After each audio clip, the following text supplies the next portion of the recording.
All right, so let's talk about the filibuster for a few minutes. Why do you think this is such a big issue, especially with Kamala Harris's stance on it?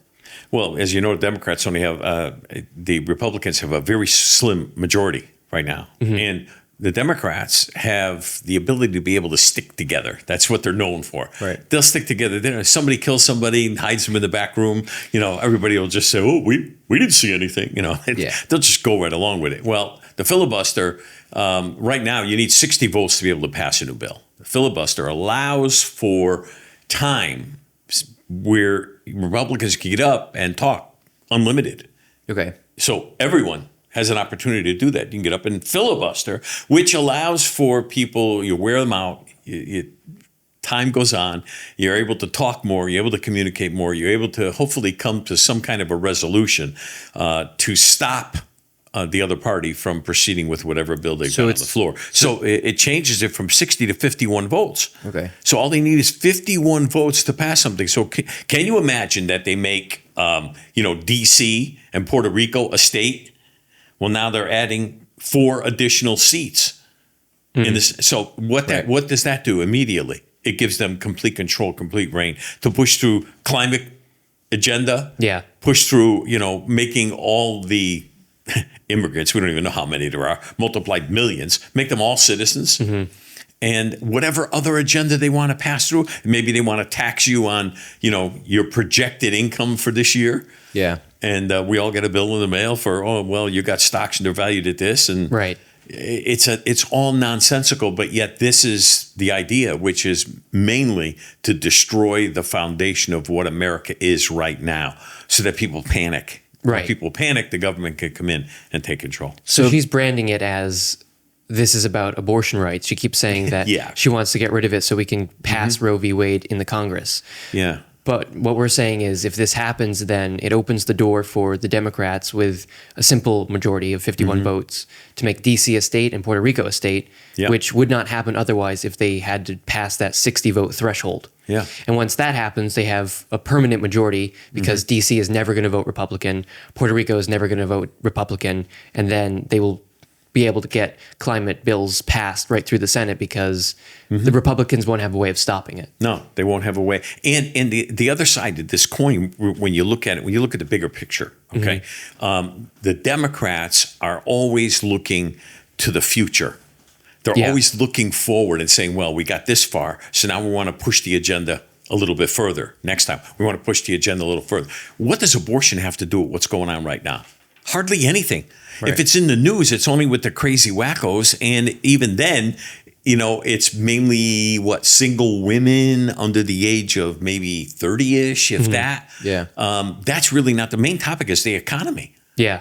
And Trump wins on the economy no matter what. Immigration, Trump wins on immigration. Yeah. Climate control. People don't want to know about climate control. So they're trying to push abortion to the forefront in order to bring out the young women voters in hopes of, pulling out a miracle. At this point, it doesn't look like she could win, but it really depends. Still, from my perspective, it really depends on what the number of Christians in this nation do. Yeah. Or don't. Well, you've seen it. We've been doing Man on the Street, and all the young women, we ask them what's their favorite accomplishment of Kamala Harris, and they're all like, well, I like her stance on abortion rights. Yeah. So it obviously works with them. The question is, will it work with everybody else? Right. Well, since that's the only issue, and they don't even understand what abortion rights really is. Right. I mean, most of these young people don't know. They haven't seen an abortion. They don't know really what it's all about. They're told it's just a clump of cells. It's just a fetus. They don't really know. So again, I think it comes down to education, but time is short. We've got, we're coming into 40, 39, whatever days left. But you'll notice that the Democrats have really toned down the get out and vote rhetoric. And I think it's because if that's pushed, we will win. They need to get us to stop voting. They need to make it sound like we already lost or it's not really a big deal. Or even we already won, so we don't really have to go out and vote. It's already decided. I think that as far as I can tell, conservatives are motivated to vote. Yeah. They are motivated to get this woman out. Yeah. No possibility of her being in office whatsoever. And I still think it's going to be close, though. Yeah, for sure. I still think the vote is going to be close, mainly because, in some of the larger cities, we know that they could still manipulate the vote. Yeah. There's still a lot of dead people voting and all those other things. But I think if we swap the election on November 5th, if we really have a large turnout, and those who can vote in advance, hopefully they will too. Yeah. I thought about it, but I'm not comfortable with it. I'm still kind of old school, so I'm going to go there on polling day, and I'm going to talk to people in line, and I'm going to do what I can. Cool. Because I think really that's what it's all about. So Yeah. This is nothing more than a larger plan. Democrats looking down the road and saying, how can we bring the agenda? They have a 2030 agenda. They talk Right. about, the plan that Trump has nothing to do with, Project 2025. Yeah. They have a 2030 project. Okay. That's worldwide agenda. Well, that's Yeah. why the Democrats have been winning culturally, because they've always been looking forward. Republicans are kind of like, oh, right now there's a problem, we'll fight on this. But the Democrats are looking toward the future. What can we do for the future to make America more democratic when we're really... And that's why I'm hoping J.D. Vance makes a difference, because he is a younger generation, very articulate, able to get across his point in a way that reaches the average middle-class person in the nation. So I think he's a very strong candidate for what we have now, and I'm hoping that makes a difference. Yeah, So for sure. This is a critical time, though. There's no doubt about it.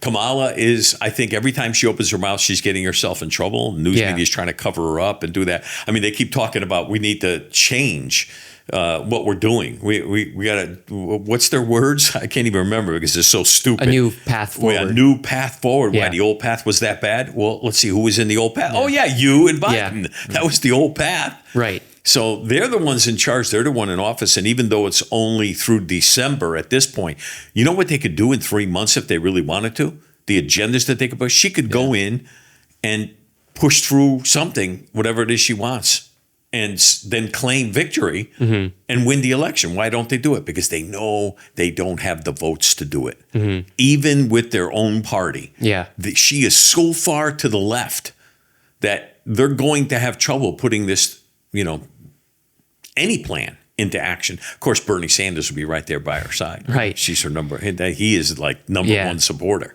Well, that's why they need to kill the filibuster. Yeah. In order to get the vote margin much tighter than 60. It's got to stay where it is, and hopefully we can gain some traction in both the House and the Senate through the election. Yeah. And then we'll have a real fight on our hands either way. Yeah. For sure. I don't know. Well, like we've been saying, this is going to come down to a super small margin. So convince those in your life who may not want to vote for Trump, show them some videos that we've done about why you should vote for Trump, and explain to them just the importance of this election. And with that, let's get to Ask the Pastor. We have to use scripture against the enemy in order to get him to flee. You got to stick with the word, though. You can't hit him with anything else. It's got to be the word of God.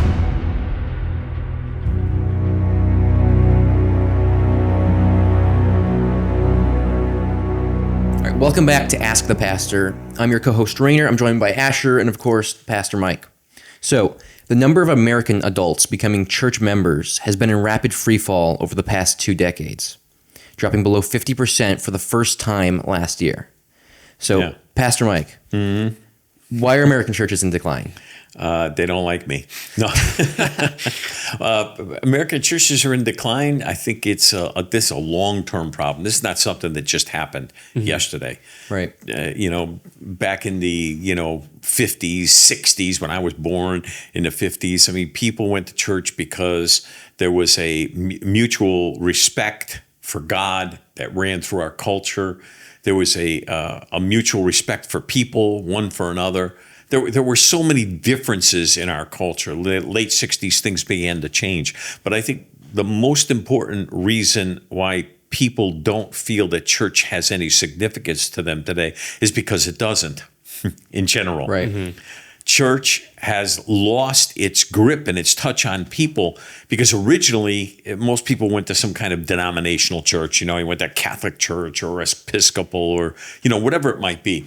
And they had a pretty traditional service where, you sit, stand, kneel, read a few scriptures. Somebody got up and said a few words.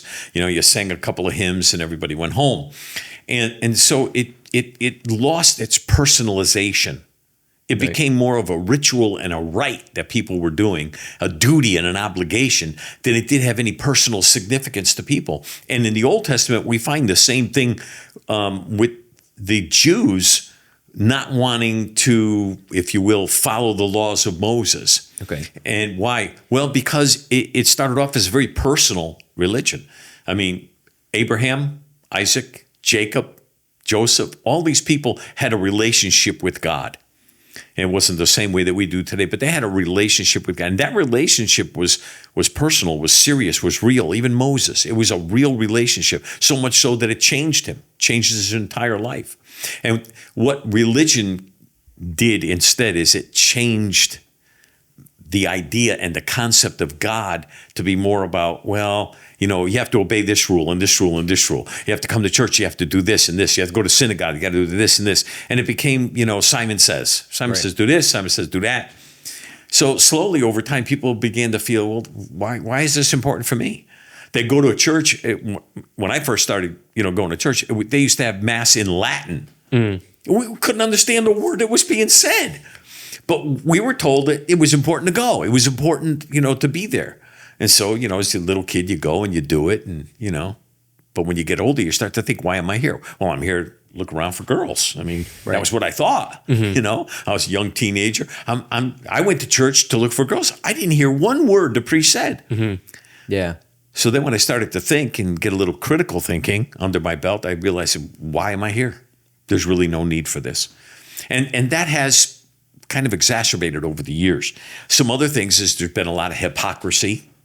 Right. You know, it's been exposed in the church with money and, you know, things and items and, you know, even just being a member of a church. In the Catholic Church, back not too long ago, 20 or 30 years ago, there was a big to-do about people who got divorced. If you got divorced, well, you couldn't receive communion. And couldn't receive communion, people felt like an outcast, so they wouldn't go to church anymore. And so it just came one division after another. Another thing was people pray and they ask God for something, and it seems like they don't get an answer. Right. Yeah, it's a big one. And the big one to that is they're not taught.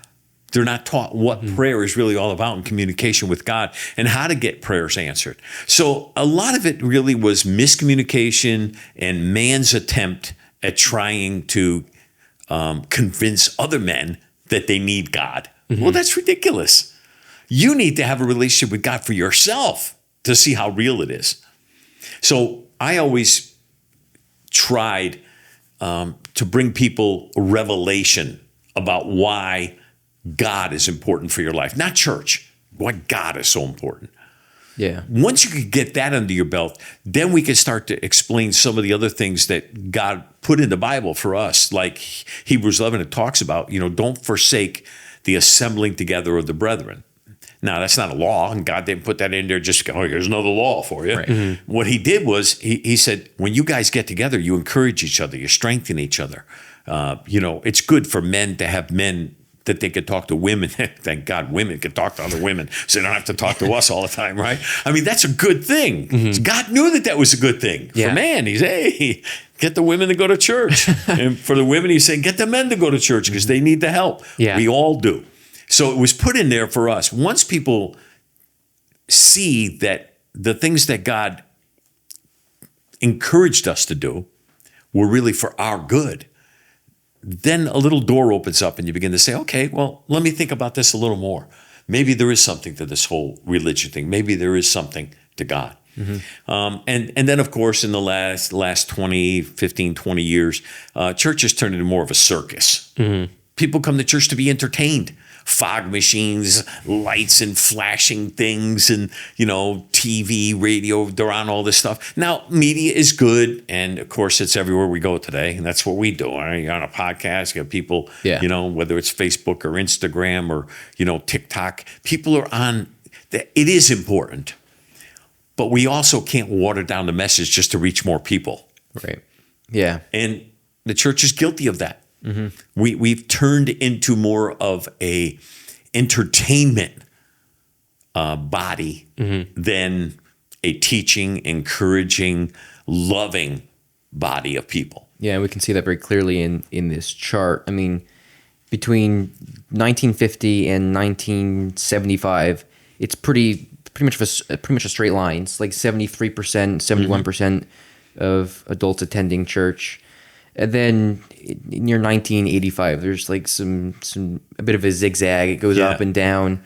But really, in the year 2000, there's 70%. And since then, it's just plummeted down. Now we're at like 47%. Yeah. So, yeah, I think there's an excuse that we need to do all these things to reach more people, but we can clearly see by the chart that's on your screen that it's not working. No. And when we try to reach more people, what we're trying to do is adapt to culture. Yeah. Jesus never adapted to culture. He was unique. He stood unique and he stood alone. And the church needs to get back to the basics of speaking for truth and let the chips fall where they may. I think a lot of young people today have been disillusioned with church because what they really need, even at home, they don't have discipline. They don't have someone telling them what's right and wrong. So what they really need is someone to tell them the truth. Right. Yeah. And this is why this is right. This is why this is wrong, so that they can process it and, think for themselves and come to a conclusion. I mean, the church has been known for being judgmental. We've been known for, putting all these rules on people so that people get hurt. People feel, well, I can't go back there. And none of that comes from Jesus. No. Okay, Jesus wasn't judgmental. Even the woman caught in the very act of adultery, which means when they brought her to him, she was scantily clothed, if at all. They threw something on her. Yeah. She's caught in the very act of. Jesus didn't say, okay, well, let's go. He said, he who is without sin cast the first stone. And then when they all left, he's writing in the sand or whatever. She says, where did they go? Well, I guess they left, whatever. Well, what about you? See, Jesus was more interested in the person, not the rules, not the laws. Yeah, they're important, but you're important. Yeah. And she needed to understand that because any woman who throws herself at a man, any woman who doesn't think of herself highly enough that she's willing to be used by a man before they're married, what that does is it causes an even deeper insecurity than they already have. Yeah. So Jesus saw through that, saw her and loved on her and encouraged her. But he left her with this: go, but don't do it anymore. Yeah. Yeah. Don't go Sin back no to more. this old lifestyle. He said, go and sin no more. But in reality, what he was saying to her was, you don't need to do this stuff. Yeah. You're special. You're valuable. You're important. Yeah. Just the way you are. That's what Yeah. we need today. I think another big problem is the gospel and the way we present it. When we try to evangelize or get people to come to church, Ray Comfort, he's got this analogy. If you're sitting on a plane and the stewardess comes by and she hands you a parachute and says, "Here, put this on. This is going to make your flight so much better. You're going to be so happy that you put this on." So the guy puts it on, and 10 minutes later, he's looking around. Everyone's laughing at him, and his flight's not any better. So he goes for 10 more minutes, and then he's like, "I can't take this anymore." So he rips the parachute off. He throws it on the ground. And then the stewardess goes to a second man, and she hands him a parachute and says, "Put this on. In 10 minutes, this plane's going down, and this is going to save your life." So the guy puts it on. He's not worried about what other people think. He's not worried about his life being better.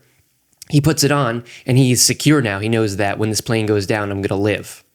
And so the point with that is the way we present the gospel, you have to go law first and then gospel. If you go just to the gospel and you say, Jesus came to save you, it's like they don't know what they're being saved from. So the law is like, it's like something that identifies the sickness in us. So if you're a sick man and I come up to you and I say, here's your cure, but you don't know you're sick, you're not going to accept the cure. Yeah, right. You're going to walk away. Yeah. So I have to bring the law to you first and identify that you're sick, prove it to you, and then present you with the cure and you will accept it. Yeah, that's good. That's a good way to put it. Of course, I like Ray Comfort. He has a good way of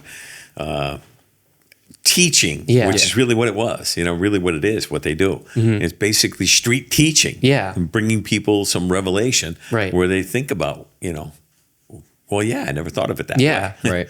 And that's what so many people need today. I think the generation that we're in, especially, I don't know if they've been taught critical thinking. They're so used to being told what to do, how to do it. Instead of saying, well, here's some choices. These are the things that can happen, like gender dysphoria and stuff like that. Okay, so you want to convert and become a woman, right? That's what you're saying right now. We say, oh, sure, just go right ahead and do it. Instead of saying, okay, I'll listen to you, and then explain to them the process of what happens physically. Yeah, consequences afterward. The consequences. Explain what's going to happen in 30 years. Are you still going to be thinking the same way? You're still going to be right. Probably not. Did you think the same way 5 years ago? And also that you're not actually transitioning. You're just chopping your body up. Yeah, there's no real transition. We've run away from eternal truths, and instead we tend to deal more on the on a shallow practical level, where we just apply stuff and just go with that. Whereas if we were to teach people like these truths that are found in the Bible and things like that, then I think people would be less swayed by fashions and less swayed by trends. Yeah. Well, truth is a foundation. Yeah. To everything in life. That's the way I think. It is the truth of everything. But people don't see it that way because they don't believe that truth can be that way. Right. They're taught that, well, it's subjective. Yeah. Well, your truth, my truth, we all have a different truth. But the reality is there are certain things that are absolute. And that's what's needed in today's culture. We need to have absolutes. Like you turn on the news, you're expecting to get news, right? Yeah. Well, we're not getting news. No. We're getting someone's views thrown at us to try to persuade us to believe what they're saying. Yeah. And that goes for all news. Doesn't matter. Right, left, all over. What we need is to get back to the fact that, okay, there are absolute truths. We need to find out what they are. Yeah. And then let me make that decision. I'll decide, on, what I want to believe or what I don't. But the absolute is there. It's presented to you. Right. On this day, this bullet was shot. It hit so-and-so. That person died. Okay. Now, what you think of the person that did it, well, that's up to you. You have that right. You have that option, to be able to believe why something happened or didn't happen. Yeah. So interesting. Yeah, definitely. But we need truth more than anything. Yeah. All right. And with that, leave your next question down below. We'll get to it next time, and we'll see you later.